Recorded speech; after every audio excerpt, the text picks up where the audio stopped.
Naisip mo na ba minsan kung bakit may ilang numero na paulit-ulit mong nakikita sa buhay mo?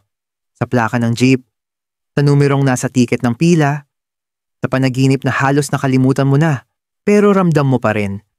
Paano kung hindi basta-basta ang mga numerong yan? Paano kung hindi lang sila swerte, kundi banal? Sa sinaunang aral ng Budismo at sa tahimik na tradisyong Pilipino na ipinamana ng ating mga lolo at lola, ang mga numero ay hindi lang matematika. Sila ay vibrasyon, enerhiya, bulong ng universo. At ngayong Hunyo 2025, may pambihirang espiritual na pintuan na magbubukas. Isang sandali kung kailan ang tamang numero, kapag binigkas o isinulat ng may dalisay na hangarin, ay maaaring magdala sa iyo sa mas mataas na antas, kasaganahan, kapayapaan, at layunin. Pero tanging sa mga handang makinig. Hindi ito pamahiin. Hindi ito sugal. Ito ay espiritual na tiyempo. At kung nakakakita ka na ng mga palatandaan, ibig sabihin, itinadhana na marinig mo ito ngayon. Ang video na ito ay hindi tungkol sa paghuhula ng mga numero. Hindi ito tungkol sa paghabol sa swerte. Ito ay tungkol sa pag-align dito. Dahil sa karunungang Budista at tahimik na espiritualidad ng mga Pilipino, ang mga numero ay hindi lang kasangkapan. Sila ay mga mensahero. Sa mga templo sa buong Asya, ang mga monghe ay hindi lang basta nagdadasal. Paulit-ulit nilang inuusal ang mga partikular na numero upang gisingin ang enerhiya, tawagin ang balanse, at igalang ang tamang oras. At dito sa Pilipinas, hindi na bago ang eksenang. Isang ina ang sumusulat ng 168 at inilalagay ito sa kanyang pitaka. Isang tindera ang pabulong na sinasabi ang 8 habang nagsisindi ng kandila. O isang OFW na may pulang sinulid na may mga numerong nakapulupot, itinabi sa litrato ng kanyang pamilya. Bakit? Dahil sa kaibuturan natin bilang Pilipino, hindi natin kailangang may ebidensya palagi. Ang kailangan lang natin ay maramdaman ito. Alam natin kung kailan may banal na presensya, kahit tahimik, kahit numero lang. Kaya sa video na ito, matutuklasan mo ang 6 na numero na hindi lang mukhang maswerte, kundi damang-dama mong naka-align, lalo na ngayong Hunyo 2025. Bawat isa ay may ugat sa aral ng Budismo, at bawat isa ay lumilitaw mulit-muli sa mga espiritual na panahong bukas sa pagpapala. At ngayon, hindi mo lang sila maririnig, matututunan mong dalhin sila ng may paggalang, kung paano sila i-activate ng walang takot, pamahiin, o pressure. Dahil ang kasaganahan ay hindi tumatakbo sa ingay. Ito ay tumutugon sa katahimikan. Ang video na ito ay hindi tungkol sa paghuhula ng mga numero. Hindi ito tungkol sa paghabol sa swerte. Ito ay tungkol sa pag-align dito. Dahil sa karunungang Budista at tahimik na espiritualidad ng mga Pilipino, ang mga numero ay hindi lang kasangkapan. Sila ay mga mensahero. Sa mga templo sa buong Asya, ang mga monghe ay hindi lang basta nagdadasal. Paulit-ulit nilang inuusal ang mga partikular na numero upang gisingin ang enerhiya, tawagin ang balanse, at igalang ang tamang oras. At dito sa Pilipinas, hindi na bago ang eksenang. Isang ina ang sumusulat ng 168 at inilalagay ito sa kanyang pitaka. Isang tindera ang pabulong na sinasabi ang 8 habang nagsisindi ng kandila. O isang OFW na may pulang sinulid na may mga numerong nakapulupot, itinabi sa litrato ng kanyang pamilya. Bakit? Dahil sa kaibuturan natin bilang Pilipino, hindi natin kailangang may ebidensya palagi. Ang kailangan lang natin ay maramdaman ito. Alam natin kung kailan may banal na presensya, kahit tahimik, kahit numero lang. Kaya sa video na ito, matutuklasan mo ang 6 na numero na hindi lang mukhang maswerte, kundi damang-dama mong naka-align, lalo na ngayong Hunyo 2025. Bawat isa ay may ugat sa aral ng Budismo, at bawat isa ay lumilitaw mulit-muli sa mga espiritual na panahong bukas sa pagpapala. At ngayon, hindi mo lang sila maririnig. Matututunan mong dalhin sila ng may paggalang. Kung paano sila i-activate ng walang takot, pamahiin, o presyur. Dahil ang kasaganahan ay hindi tumatakbo sa ingay. Ito ay tumutugon sa katahimikan. Ang banal na ugnayan ng mga numero at enerhiya. Sa makabagong mundo ngayon, ginawang simpleng sukat, pera at matematika ang kahulugan ng mga numero. Pero noong sinaunang panahon, lalo na sa mga espiritual na kultura gaya ng Budismo, ang mga numero ay hindi kailanman itinuturing na walang buhay. May ritmo sila. Binibigkas ng may layunin. Ginagamit hindi para magkwenta, kundi para kumonekta. Sa mga templong Budista, inuulit ng mga monghe ang kanilang dasal sa eksaktong bilang, kadalasan sa mga siklo ng 100 at 8, 3 o 9. Hindi dahil madali itong tandaan, kundi dahil ang mga numerong ito ay may vibrasyon na nagpapatahimik ng isipan, nagpapalalim ng kaluluwa, at nagbubukas ng puso. Bawat numero ay may sariling frequency. Katulad ng tuning fork, kapag binigkas o isinulat, ang isang numero ay maaaring i-tune ang iyong enerhiya sa ibang estado. Mula kakulangan, tungo sa kapayapaan. Mula gulo, tungo sa alignment. At hindi rin ito banyaga sa kulturang Pilipino. Lumakad ka sa isang tahanang Pilipino sa bisperas ng bagong taon, makikita mong may mga suot na polka dots. May 12 bilog na prutas sa mesa at tahimik na inuusal ang mga hiling tuwing sumasapit ang hating gabi. Bakit? Dahil kahit walang libro o siyensya, naramdaman ng ating mga ninuno ang kapangyarihan ng inuulit-ulit na numero. Ito rin ang dahilan kung bakit maraming OFWs, trooper ng tricycle, sari-sari store owners, at matatanda ang naniniwala sa 1278. Isang numerong sa kulturang Chinese-Filipino ay nangangahulugang tuloy-tuloy na kasaganahan. O bakit ang 8 ay isinusulat gamit ang pulang tinta at isinabit sa pinto tuwing buwan ng basbas. Ang mga numero, kapag dinala mo ng may pananampalataya, hindi takot, ay nagiging energetic codes.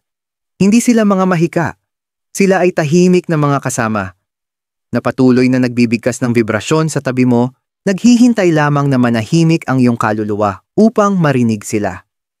Maging ang pinakabanal na sutra sa Budismo ay nagsisimula at nagtatapos sa numero. Dahil ang simula at wakas ng espiritual na gawain ay kailangang markahan sa ritmo, naka-align sa siklo ng universo. Kaya kapag nagsusulat ka, bumibigkas o nagdadala ng isang numero sa Hunyo, 2025, huwag mong gawin ito para lang manalo. Gawin mo ito dahil handa ka ng makiayon sa enerhiyang dala ng numerong iyon. At kapag ginawa mo ito, baka mapansin mo na ang pera ay hindi basta dumarating na parang alon.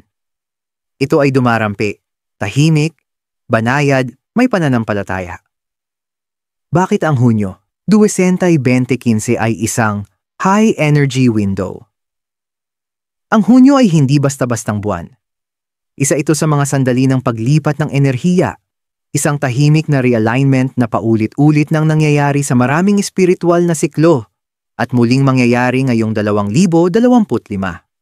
Sa astrolohiyang Budista at mga espiritual na kalendaryo sa Timog Silangang Asya, may mga partikular na buwan na may mas malakas na vibrational field. Ang Hunyo ay madalas na nasa gitna, hindi lamang ng taon, kundi ng intensyon at pagbabalik. Ang mga itinanim mo noong mga nakaraang buwan ay nagsisimula ng magpakita. Ang mga tahimik mong hiling ay dahan-dahang lumalapit. Sa partikular, ang Hunyo 2025 ay minarkahan ng isang makapangyarihang lunar alignment at isang pambihirang kalmadong enerhiya sa kapaligiran ng mundo. Ayon sa mga paniniwala ng mga Budista sa Thailand at Myanmar, ito ay tinatawag na panahon ng kamic visibility, kung kailan ang iyong panloob na enerhiya ay nagiging nakikita ng mga puwersang espiritual sa paligid mo. Sa madaling salita, ito ang panahon kung ano ang nasa loob mo ay siyang humihila ng mga bagay patungo sa iyo. At para sa mga numero, lalo na ang mga may espiritual na bigat, napakahalaga nito. Dahil sa buwan na ito, ang tamang numero na binigkas sa tamang pananaw ay hindi na lang basta swerte. Ito ay nagiging resonance, nagiging alignment. Maging ang mga albularyo at matatanda sa Pilipinas ay matagal nang naniniwala na ang gitnang bahagi ng taon ay espiritual na sensitibo. Ito rin ang dahilan kung bakit maraming ritual ang ginagawa tuwing Hunyo. Tahimik, malayo sa ingay, malayo sa atensyon. Ito ang panahong nakikinig ang kaluluwa at sumasagot ang daigdig ng espiritu. Halimbawa, sa mga lalawigan gaya ng Quezon at Bohol, ang mga matatanda ay nagsasagawa ng mga alay tuwing Hunyo upang linisin ang unang kalahati ng taon at hilumin ang enerhiya para sa mas magaan na ikalawang bahagi. Hindi ito mga ritual na maingay. Tahimik lang. Karaniwang gumagamit ng tubig, puting tela, o mga simpleng numerong binubulong sa hangin. Kaya kung nararamdaman mong mabigat ang emosyon, kung parang laging mailap ang pera, kung mas matingkad ang iyong mga panaginip o mas madalas ang mga palatandaan, hindi ito aksidente. Ito ay paghahanda. Ang Hunyo 2025 ay isang espiritual na bukas na pinto. Isang doorway. At kapag alam mo kung aling mga numero ang kasabay ng vibrasyon ng pintuang iyon, hindi mo na kailangang pilitin itong buksan. Kailangan mo lang kumatok ng may presensya. At ang universo, kung naka-align ka, ay sasagot ng banayad. Ang 6 na masuwerteng numero na may pinakamataas na posibilidad. Hindi lahat ng numero ay may parehong vibrasyon. May mga numerong dumadaan lang, ingay. Pero may ilan na paulit-ulit bumabalik sa panaginip, sa dasal, sa plaka, sa resibo na para bang ibinubulong. Para sa'yo ako. Narito ang 6 na numero na, ayon sa espiritual na pagmamasid at enerhiyang naka-align, ay may pinakamatinding vibrasyong maaaring maramdaman sa Hunyo 2025. Hindi ito para sa sugal. Ito ay para igalang, upang damhin, pagnilayan, at dalhin ng may katahimikan. Numero 8, walang hanggang daloy sa Budismo at kulturang Filipino-Chinese, ang 8 ay numero ng walang katapusang kasaganahan. Ang hugis nito ay hindi nagtatapos. Isang loop, isang siklo, isang pangako. Madalas inuulit ng mga monghe ang dasal sa 8 o 88 bilang pampalakas ng meditasyon. Sa Pilipinas, itinuturing ding pampaswerte ang 8 oras. Isinusulat gamit ang pulang tinta, idinidikit sa likod ng salamin, o inilalagay sa pitaka. Ngayong Hunyo 2025, mas malakas ang enerhiya ng 8 dahil sa lunar balance, panahong ang pabilog na enerhiya ay humihikayat ng paulit-ulit na kasaganahan. Pagpapatibay. Tinatanggap ko ang daloy. Hindi ako humahabol. Tumatanggap ako. Numero 3. Banal na tiyempo sa Budismo. Ang 3 ay kumakatawan sa sagradong triad. Buddha, Dharma, Sangha. Sumisimbolo ito ng balanse sa sarili, espiritu, at lipunan. Sa kulturang Pilipino, ang 3 ay bahagi ng panalangin, nobena, at kahilingan. Maging sa pagsisindi ng kandila, karaniwan itong ginagawa sa 3, para sa Ama, Anak, at Espiritu Santo, pagpapakita ng malalim na paggalang sa divine alignment. Ang Hunyo 2025 ay isang 3 vibration month, na pabor sa mga taong may intensyong kumilos sa katawan, isipan, at espiritu. Kung nais mong dalhin ang kapayapaan at linaw sa usaping pera, ang 3 ay isang sagradong gabay. Pagpapatibay. Ako ay naka-align sa banal na tiyempo. Tiwala ako sa prosesong nagaganap. Numero 9, pagwawakas at pagpapakawala. Ang 9 ay numero ng pagtatapos, ngunit pati na rin ng makapangyarihang pagbabago. Kinakatakutan ito sa sugal, pero iginagalang sa espiritualidad. Sa mga siklo ng Budismo, ang 9 ay hudyat ng pagtatapos ng karmic round. Panahon ng pagpapatawad, pagpapalaya, at pagsalubong sa bago. Madalas iniiwasan ng mga Pilipino ang numerong ito dahil sa pamahiin. Pero espiritual, ang Hunyo 2025 ay tungkol sa pagtatapos na nagiging bagong simula. Kung matagal ka nang nakakapit sa kakulangan, utang, o takot, ang 9 ay pintuan para bitawan na ito. Pagpapatibay, pinalalaya ko ang takot. Nagbibigay ako ng puwang sa biyaya. Numero 6, harmoniya at pagpapagaling. Sa numerolohiya at pananaw ng Budismo, Ang 6 ay numero ng habag at katahimikang materyal. Namumuno ito sa tahanan, pamilya, at tahimik na kasaganahan. Hindi ipinagyayabang, kundi ramdam. Ngayong Hunyo, ika-6 na buwan, mas lumilinaw ang enerhiya nito. Hindi kataka-taka na maraming spiritual awakenings ang nagsisimula sa Hunyo, lalo na sa mga may malalim na koneksyon sa pamilya. Para sa mga Pilipinong sumusuporta sa mahal sa buhay, gaya ng OFWs o magulang, ang 6 ay numero ng responsableng kasaganahan. Pagpapatibay, tinatawag ko ang kasagahanang nagpapagaling, hindi nananakit.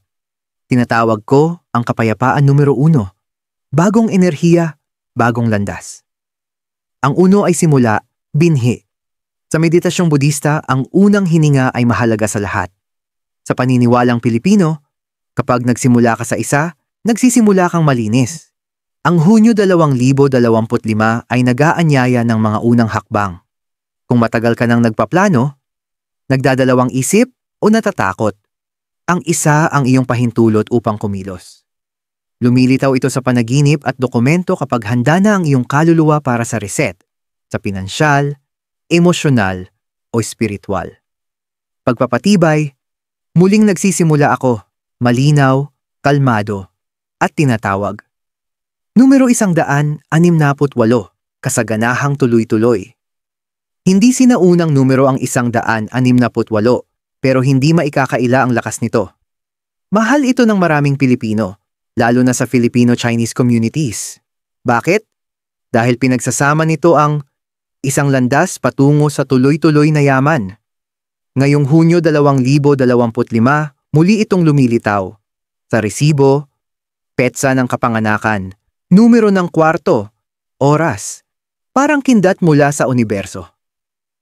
Maraming Pilipino ang sumusulat nito sa pulang laso, inilalagay sa pitaka, o binubulong bago ang job interview o pagnenegosyo. Pagpapatibay, ako'y naka-align sa 168, isang landas, kasaganaan, daloy. Ang 6 na numerong ito ay hindi para sa tiket ng sugal. Sila ay para sa espiritual na paggising. Dalhin sila ng may paggalang. Isulat sila sa katahimikan. Ibulong sa tubig. Pahintulutang madama ng iyong tahanan, pakinggan ng iyong puso. Ngayong Hunyo 2025, maaaring hindi lang sila basta lumitaw, baka dumating sila. Kapag handa ka na, paano aktibahin ang mga numerong ito sa iyong buhay? Hindi mo kailangan ng insenso, kandila, o ginto para ma-activate ang espiritual na numero. Ang kailangan mo lang ay presensya, kapayapaan, at dalisay na hangarin. Sa parehong tradisyong Budista at tahimik na gawin ng mga Pilipino, ang pinakamakapangyarihang mga ritual ay yaong pinakasimple. Walang ingay, walang takot. Isang pusong handa tumanggap. Narito ang isang banayad at gabay ng kaluluwa na paraan upang i-activate ang enerhiya ng 6 na numerong ito ngayong mataas na vibrational days ng Hunyo 2025. Hakbang 1. Pumili ng 1 hanggang 3 numerong tumatawag sa iyo. Huwag pumili base sa mukhang maswerte. Piliin kung ano ang damang-dama mo. Ipikit ang mga mata. Huminga ng malalim. Pahintulutan ng 1, 2, o 3 sa 6 na numero na tumindig sa loob mo. Maaaring ito ay nagpapalala ng kaarawan. Maaaring nakita mo ito sa panaginip. O maaaring may kakaibang buhay na nararamdaman kapag binabasa mo ito. Ito ang alignment, hindi hula. Hakbang 2, isulat. Ito ng may layunin. Kumuha ng maliit na malinis na papel, anumang kulay, pero mas mainam kung puti para sa kalinawan o pula para sa kasaganahan. Isulat ng dahan-dahan at may buong kamalayan ang napiling numero o mga numero. Habang isinusulat mo, tahimik mong sabihin, ang numerong ito ay nag-vibrate ng kapayapaan, hindi pressure. Hindi ako humahabol. Ako'y naghahanda. Wala akong takot. Ako'y naka-align. Itupi ang papel ng 1 beses. Hawakan ito sa iyong mga palad. Ipikit ang mga mata. Damang-dama ang enerhiya na nais mong dalhin. Hindi kagipitan, kundi kahandaan. Hakbang 3. ilagay ito kung saan malakas ang enerhiya. Maaari mong ilagay ang nakatuping papel. Sa pitaka, malapit sa perang papel, para sa araw-araw na daloy ng kasaganahan. Sa ilalim ng baso ng tubig at inumin ito ng may kamalayan kinabukasan. Sa likod ng salamin, nakaharap paloob para sa pagninilay at tahimik na enerhiya. Sa altar o malapit sa kandila para sa espiritual na saligan. Sa loob ng pouch ng barya o bayong upang protektahan ang intensyon habang naglalakbay o nagtatrabaho. Pumili ng isang lugar na banal para sa'yo. Iwasan ang madalas na paglipat-lipat. Mahalaga ang katahimikan. Hakbang 4, bulungan sa katahimikan, optional. Sa gabi, bago matulog, ibulong ang napiling numero ng 3 ulit. Huwag mong hilingin na bigyan ka ng pera. Sa halip, sabihin mo, kung ang numerong ito ay naka-align sa aking kapayapaan, malumanay ko itong tinatanggap sa aking buhay. Kung ang numerong ito ay hindi para sa akin, malaya ko itong pinapalaya ng may pagmamahal at tiwala. Itinuturo nito sa iyong espiritu ang hindi pamimilit, kundi ang pagdaloy. Hakbang 5, bitawan at mamuhay. Pagkatapos ng ritual, huwag kang gumawa ng kung ano-ano pa. Pabayaan mong ang mga numero ay mabuhay kasama mo, hindi nangunguna sa iyo. Huwag ma-obsess. Huwag hanapin ang mga palatandaan sa bawat segundo. Habang mas tahimik ang iyong enerhiya, mas malakas ang vibrasyon mo sa mundo ng espiritu. Naitanim mo na ang binhi. Ngayon, hayaan mong ang ulan ay dumating sa tamang panahon. Maraming Pilipino ang nagsabing matapos gawin ito. Nagsimula silang makakita ng napiling numero sa mga resibo, sa mensahe, sa orasan, o sa mga munting sandali kung kailan dama nila ang kapayapaan. 3 karaniwang pagkakamali na nagbabara sa swerte, minsan, hindi ang numero ang may pagkukulang, kundi ang enerhiyang pumapalibot dito ang nagiging malabo. Maaaring tama ang numerong dala mo, tama ang ritual, at taimtim mong ibinubulong ang iyong hangarin. Ngunit bakit parang walang nangyayari? Ayon sa mga turo ng Budismo at sa karunungan ng espiritualidad ng Pilipino, ito ay hindi kabiguan, kundi kawalan ng alignment.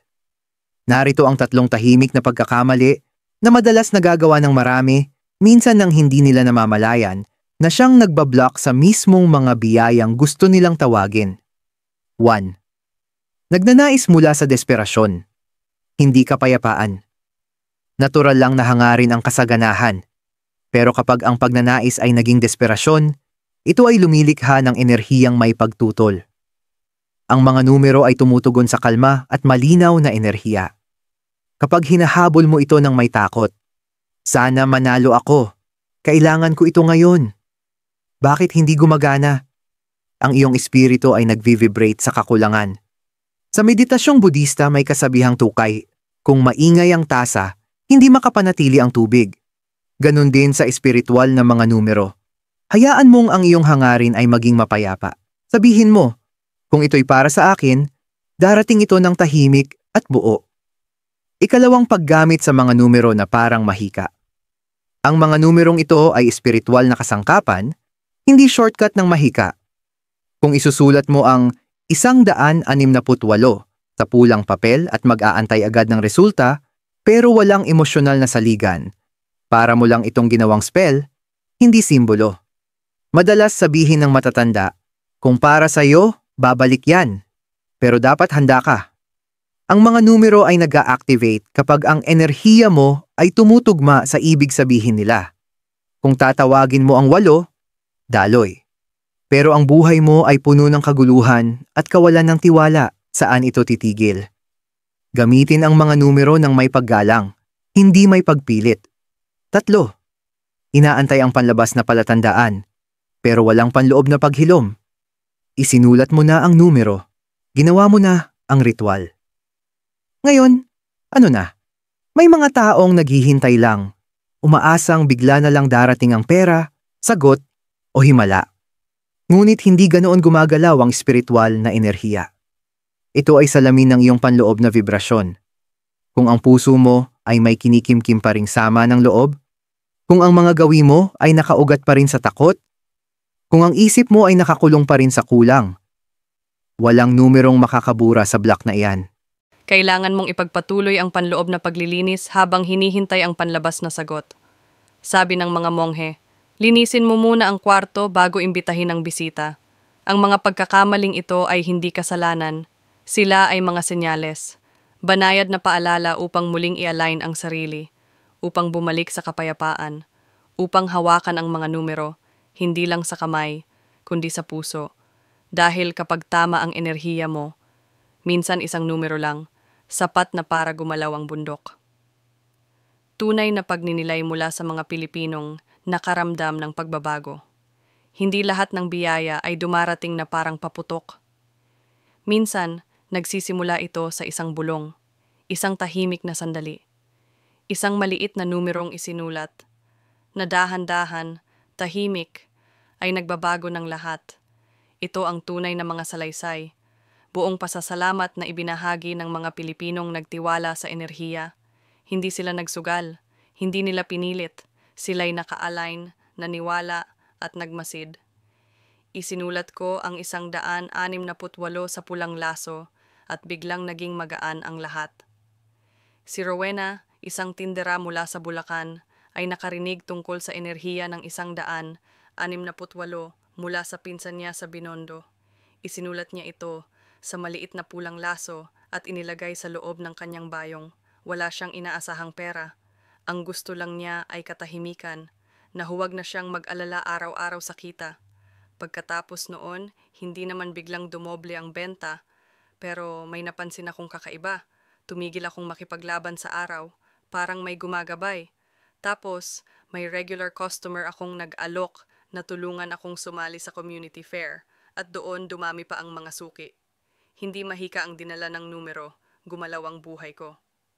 Paulit-ulit kong nakikita ang number 8, kaya nakinig ako. Si Lemuel, isang OFW sa Qatar, ay laging nakakakita ng numerong 8. Nung una, parang walang ibig sabihin. 8 missed calls, apartment number na nagtatapos sa 8, resibo na may 888. Nag-research siya tungkol sa kahulugan nito, at may naramdaman siyang pagbabago. Tumigil ako sa pagbalewala, sinimulan kong magnilay gamit ang numero. Binubulong ko pa nga ang 8 bago pumasok sa trabaho, parang grounding lang. Isang linggo lang, may nag-alok sa akin ng bagong housing. Mas tahimik, mas payapa, pero parehong presyo. Hindi ako nanalo sa lottery. Pero nahanap ko ang kapayapaan, at para sa akin, iyon ang tunay na yaman. Tinuruan ako ng number 3 na muling magtiwala. Si Aling Mercy, isang retiradong guro sa Laguna, ay nawalan ng asawa at natatakot magsimulang muli. Nakita niya sa YouTube ang tungkol sa sagradong mga numero at agad siyang nahila sa number 3. Isinulat ko ito sa papel at inilalagay sa ilalim ng baso ng tubig gabi-gabi. Wala akong inaasahan, pero unti-unti parang may humahawak sa akin. Kahit mag-isa ako, hindi ko naramdam ang pag-iisa. Hindi ito milagro, ito ay mga sandali. Patunay na kapag tahimik ang puso at pinili ang numero ng may kapayapaan, gumagalaw ang enerhiya, hindi palaging sa anyo ng pera, minsan sa linaw ng isip, minsan sa biglaang tulong, minsan sa lakas ng loob na biglang nagsasabing, handa na ako, at ang kahandaang iyon, ang paglipat na iyon, ang siyang tunay na simula ng kasaganahan. Pangwakas na pagninilay plus, ritual ng pagpapatibay kung nakarating ka na sa bahaging ito. Ibig sabihin, may gumagalaw na sa loob mo. Dahil mula't simula, hindi lang ito tungkol sa mga numero. Ito ay tungkol sa iyo. Sa katahimikang pinili mo, sa tiwalang isinabuhay mo, sa paraang niyakap ng iyong espiritu ang mensahe. Mahinahon, bukas, mapagpakumbaba. Hindi ka narito para lang magsulat ng mga numero. Narito ka dahil may bahagi sa iyo na handa ng tumanggap ng matagal nang naghihintay. Sabi sa turo ng Budismo, ang para sa iyo ay hindi lilihis, maliban na lang kung abala ka sa paghabol sa mga hindi naman para sa'yo. Kaya ngayon, hindi tayo magtatapos sa isang hiling, kundi sa isang kasunduan, sa pagitan ng iyong kaluluwa at ng enerhiyang nakapaligid sa'yo. Ritual ng pagpapahayag sa gabi. Maaaring gawin ito bago matulog, pagkatapos ng iyong ritual o anumang tahimik na sandali na tinatawag ka ng iyong damdamin. Hakbang 1. Ilaw, kung maaari, sindihan ang isang maliit na kandila o umupo malapit sa banayad na liwanag. Walang ilaw? Sapat na ang iyong hininga. Sapat na ang pintig ng iyong puso. Hakbang 2. Bulong ilagay sa harap mo ang napiling numero o mga numero. Tingnan ito. Hawakan ito. At pagkatapos, mahina mong sabihin, hindi na ako humahabol. Ako ngayon ay naka-align. Ang para sa akin ay nasa landas na ng paglapit. Ang numerong ito ay hindi mahika. Ito ay alaala. Paalala kung sino ako, anong dala ko, at anong handa na akong tanggapin. Tiwala ako sa tiyempo. Pinalalaya ko ang takot. Maluwag kong tinatanggap ang pagbabago. Hakbang 3. Hinga ipikit ang iyong mga mata. Huminga ng malalim, 3 beses. Sa bawat paghinga, isipin mong ang numero ay dahan-dahang lumiliwanag, hindi malakas, hindi agresibo, kundi naroroon lang, handa lang. Pagkatapos, magbigay ng tahimik na pagyuko, kahit sa puso lamang, para sa iyong sarili. Sa universo, at sa paglalakbay na iyong nilakbay. Sa huli, hindi ito leksyon. Ito ay pag-alala. Na ang swerte ay hindi basta swerte. Ito ay paghahanda na nakasalubong ang kapayapaan sa tamang oras. At ang Hunyo 2025, maaaring ito na ang oras mo.